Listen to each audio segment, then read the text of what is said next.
America is at a point where domestic terrorism is not only existent but tolerated. The past 2 years have proven that the law is only as good as the enforcement of it by police and the justice system. The institution of law enforcement and court systems is supposedly what makes the United States superior. Its ability to provide safety and justice for its citizens, yet it is failing to do just that. The very people that we are supposed to entrust with our lives, police, judges, and juries, are the same people terrorizing us, and so far nothing is being done. Domestic terrorism is a manifestation of racism, and although that may never be solved, there must be a way to cease the unjustified killings of so many African Americans.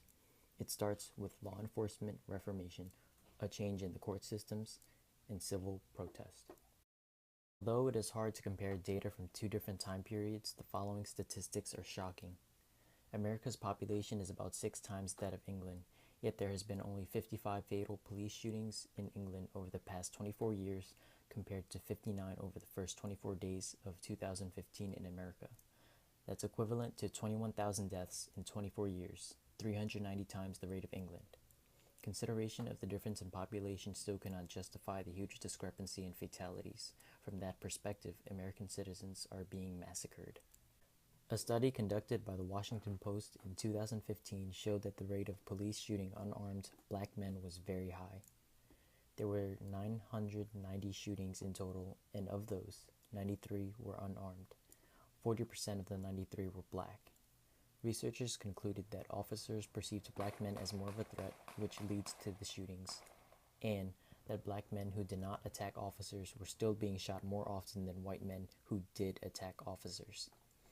The statistics are extremely valuable as it proves police are prone to shoot African Americans more often than white men, even when they are unarmed. It is true that unarmed people can still be a threat, but does that really call for deadly force? In 2015, there were 102 documented killings of unarmed black men by police. Only one of those 102 officers, named Kenny, was sentenced to jail time. Here's a photo of Deputy Kenny and his victim, Matthew Ajibade. Ajibade's girlfriend called the police to take him to the hospital because he was suffering from a bipolar disorder episode. They arrested him and took him to the Chatham County Detention Center. They claimed that he fought officers, leaving them no choice but to put him in a restraining chair. He died in that chair. Kenny was convicted of cruelty to an inmate and was sentenced to 1 year in jail and 3 years probation. He was allowed to serve it on weekends. Antonio Zambrano Montes, a 35-year-old male, was killed by police in early 2015. He was throwing rocks at cars in the streets of Washington under the influence of amphetamines. 3 officers responded and fired 17 times.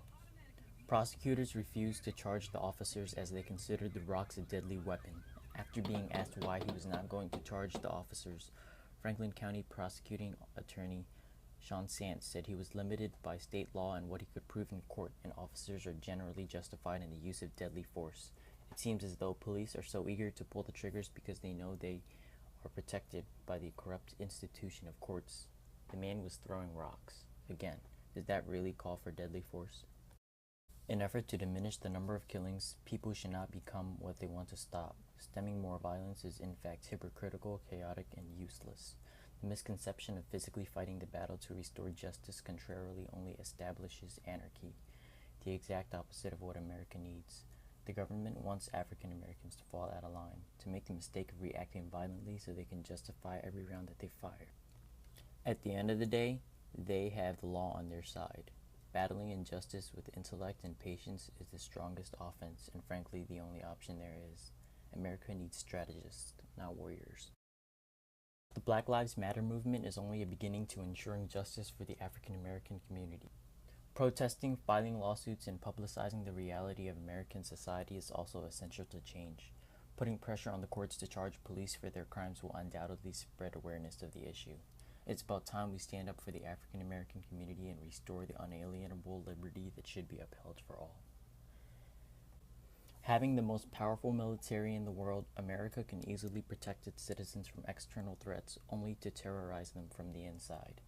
We live in a society where killing unarmed people is justifiable and terrorizing a community can be overseen.